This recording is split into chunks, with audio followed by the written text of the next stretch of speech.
Could a single leadership change in Iran determine the fate of global energy markets and a war involving multiple regional powers?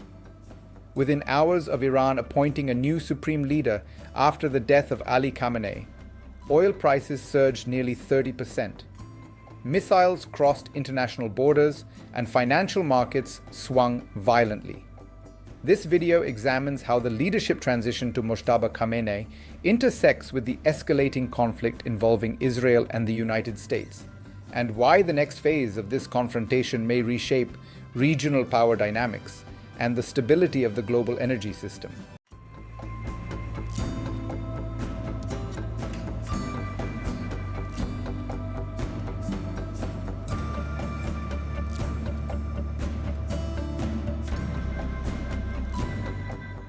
If the conflict expands or collapses quickly, the consequences extend far beyond Iran's borders. The war already threatens the Strait of Hormuz, a maritime corridor responsible for transporting roughly 1/5 of the world's oil and liquefied natural gas shipments. A prolonged disruption would intensify inflation, disrupt shipping networks, and destabilize energy-dependent economies across Asia and Europe. If the confrontation ends abruptly through negotiation or military exhaustion, markets could stabilize within weeks.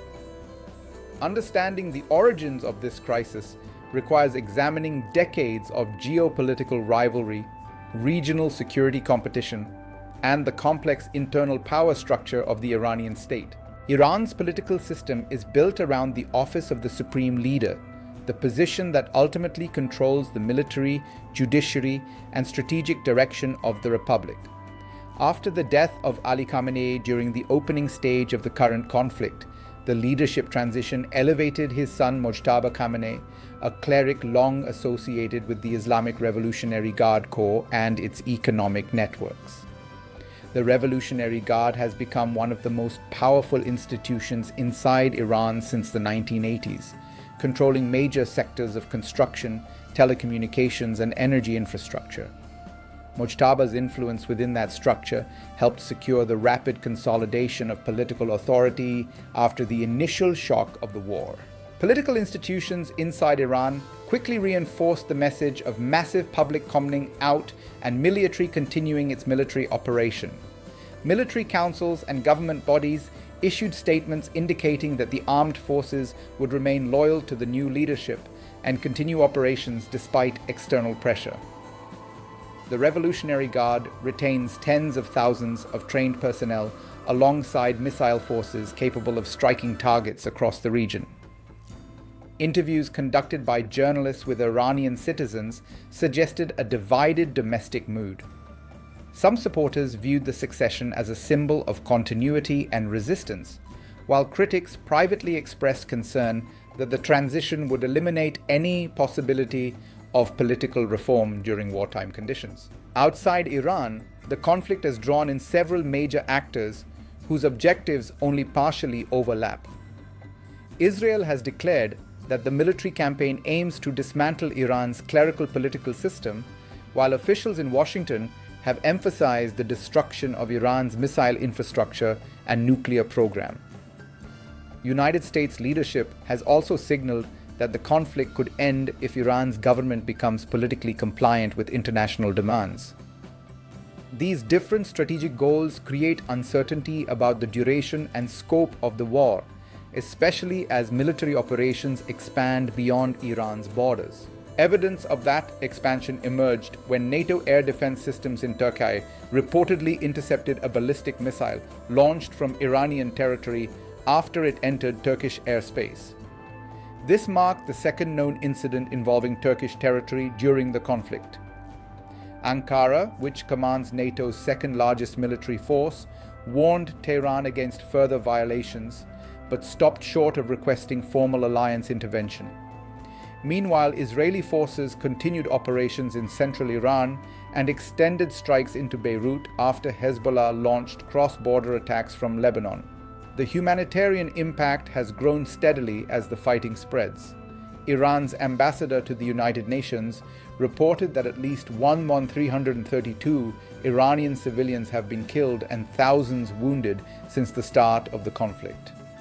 In Lebanon, more than 400 people have died, with approximately 700,000 residents displaced by Israeli operations targeting Hezbollah positions. Parallel to the military escalation, global markets reacted sharply to the possibility of prolonged disruption in Middle Eastern energy supply.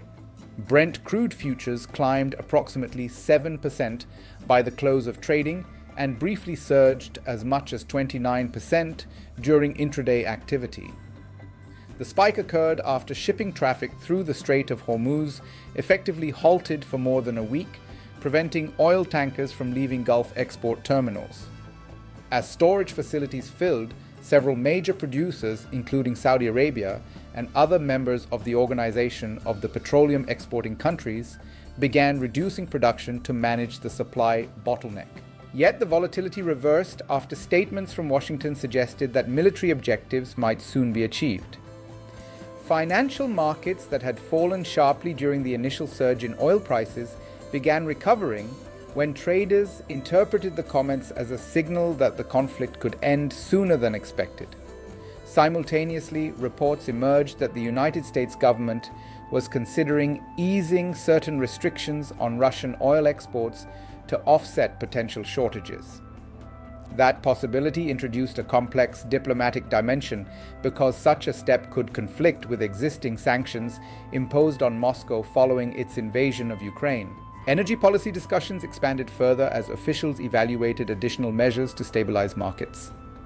Options reportedly under review included releasing crude oil from strategic petroleum reserves or limiting American energy exports to ensure domestic supply. Each of these choices carries significant political implications, particularly in the United States, where gasoline prices influence voter sentiment ahead of congressional elections. Rising fuel costs can rapidly translate into economic pressure for households, turning energy policy into a central issue within domestic political debate.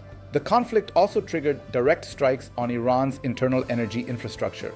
A refinery fire in Tehran produced massive plumes of black smoke visible across the city, prompting warnings from international health officials that chemical contamination could spread through air, water, and food systems. Damage to refining capacity increases pressure on Iran's domestic economy while simultaneously tightening global supply, amplifying the interconnected nature of energy security and military conflict. Several potential trajectories now shape strategic planning among governments observing the crisis. One scenario envisions rapid de-escalation if diplomatic channels reopen and both sides limit further escalation after achieving limited objectives. In that outcome, shipping lanes through the Strait of Hormuz would gradually reopen, allowing energy markets to stabilize and reducing pressure on global supply chains. The alternative scenario involves prolonged confrontation in which missile strikes continue and additional regional actors become involved, extending disruptions to oil production and potentially drawing NATO or other alliances deeper into the conflict. What ultimately unfolds will depend on military calculations, diplomatic maneuvering, and internal political dynamics that remain difficult to predict. The events of the past week demonstrate how leadership decisions, missile strikes, and energy infrastructure can rapidly interact to shape the global economy. For observers trying to understand the trajectory of this conflict, the critical signals will come from changes in military tempo, shipping activity in the Gulf, and the evolving balance between confrontation and negotiation among the states involved.